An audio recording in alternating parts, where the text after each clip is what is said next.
The city was also worried, plagued, and in fear of a figure known as the Axeman. They have never caught me, and they never will.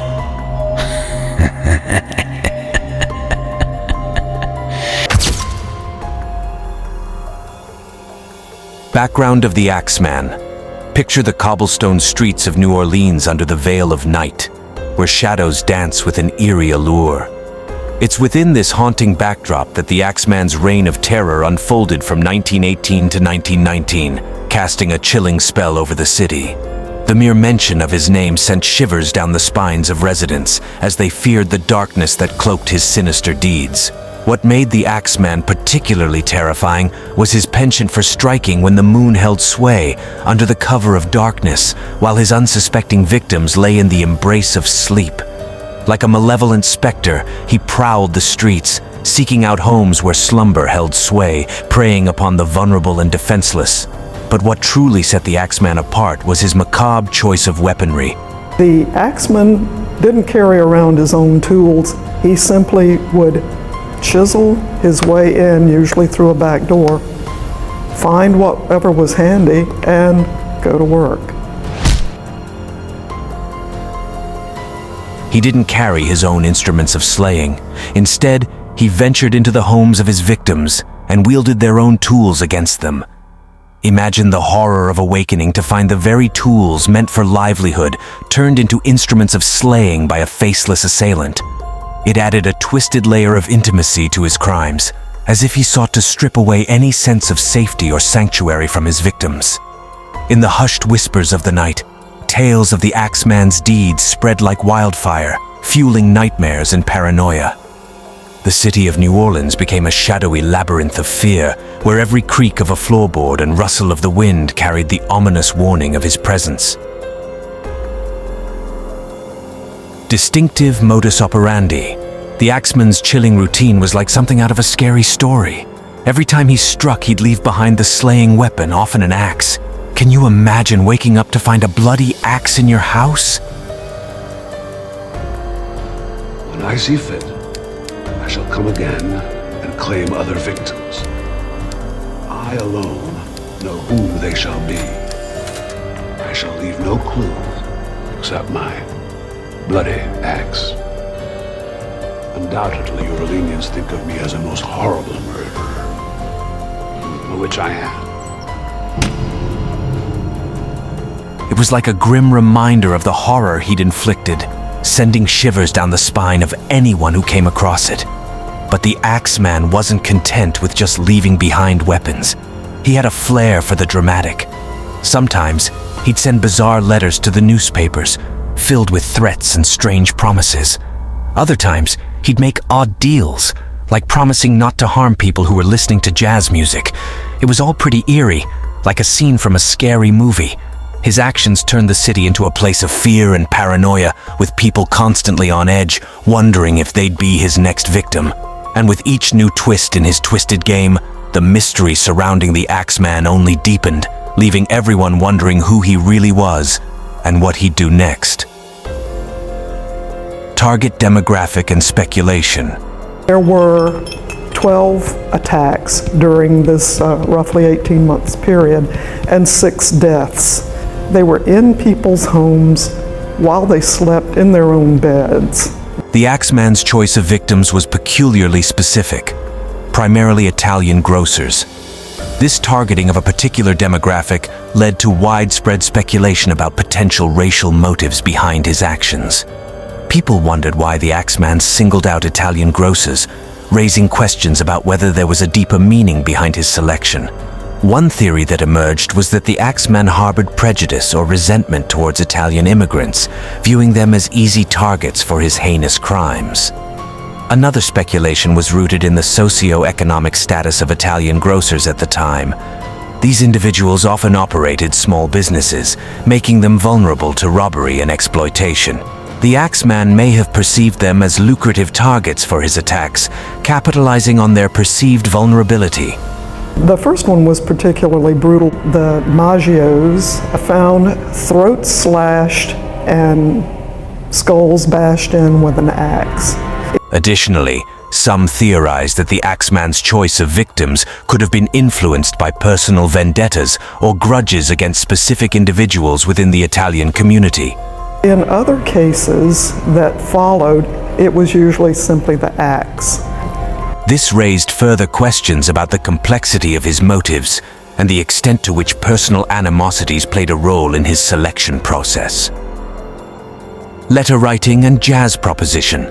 After the triple attack on the Cortamiglias, a letter from the Axeman was sent to the Times-Picayune, and it was post-dated from hell, and went on at length about how the Axeman would never be caught, no one could find him, the police were stupid in the case, and he was a foul demon from the hottest hell.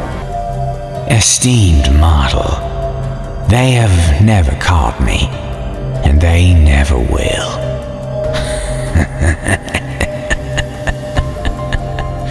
They have never seen me, for I am invisible, even as the ether that surrounds your earth. I'm not a human being, but a spirit and a demon from the hottest hell. I'm what you Orleanians and your foolish police call the Axeman. When I see fit, I shall come and claim other victims. I alone know who they shall be. I shall leave no other clues except my bloody axe.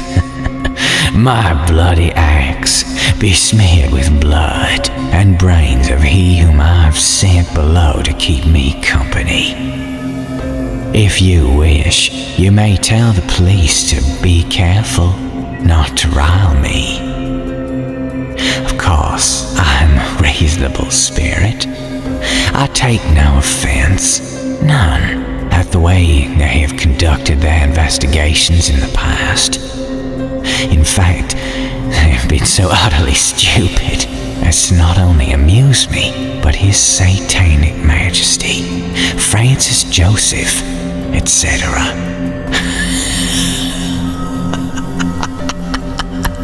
But tell them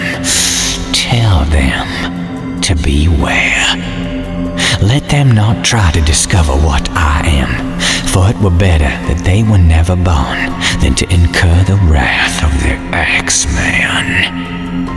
I don't think there is any need of such a warning, for I feel sure that the police will always dodge me, as they have in the past. They are wise and know how to keep away from all harm. Undoubtedly, you Orleanians think of me as a most horrible murderer, which I am. Which I am. Which I am.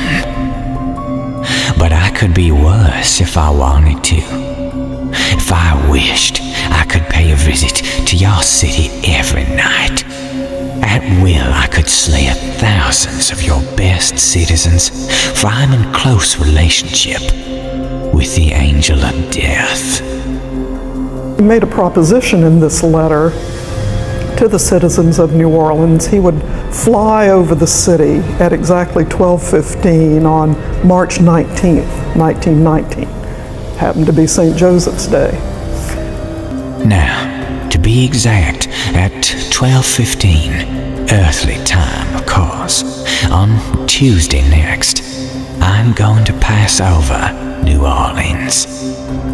In my infinite mercy, I'm going to make a little proposition to you people. The Axeman's penchant for communication was as chilling as it was bizarre. He regularly sent letters to the media, dripping with menace and madness, offering glimpses into his twisted mind. One of the most notorious letters was the one where he made a bizarre proposition. He promised not to harm anyone who was listening to jazz music. It was a strange request that added an extra layer of mystery to an already perplexing case. The public's reaction to the Axeman's letters was a mixture of fear, confusion, and disbelief. People were terrified by the idea of a serial slayer communicating directly with the media, taunting them with cryptic messages. Some dismissed the letters as the ramblings of a madman, while others took them seriously, altering their behavior to comply with the Axeman's strange demands. The impact of the Axeman's bizarre propositions was profound, casting a pall of fear and uncertainty over the city. The idea that playing jazz music could potentially save lives added an eerie dimension to the already tense atmosphere. People began hosting jazz parties and concerts in a desperate bid for safety, turning the city into a surreal stage for the Axeman's twisted game. At which time he would spare anyone and everyone who was playing jazz music. Better safe than sorry, have a jazz party. So it was a hot time in the old town that night. Unsolved mystery and suspects. The mystery surrounding the Axeman's identity and motives continues to captivate both historians and true crime enthusiasts alike. Despite extensive investigations and countless theories, the true identity of the Axeman remains shrouded in ambiguity, adding to the allure of one of history's most enigmatic serial slayers. Numerous suspects have been proposed over the years, each with their own compelling narrative. One of the most infamous suspects is Joseph Mumfre, a notorious figure with ties to organized crime. Mumfre's alleged involvement in blackmailing and extortion lent credence to the idea that he could be the elusive Axeman. However, like many other suspects, there is a lack of concrete evidence linking Mumfre to the crimes. Eyewitness testimonies were often unreliable, and forensic technology of the time was limited, leaving investigators with little to go on. The unresolved nature of the case has fueled ongoing speculation and debate. Some believe that the Axeman may have been a lone wolf, acting on personal vendettas or psychological impulses. Others theorize that he could have been part of a larger criminal network, using the slayings as a means to achieve broader objectives. The lack of a definitive resolution has only served to amplify the mystery, leaving room for countless theories and conjectures to proliferate. Signing off for now. Tune in next time for another riveting episode.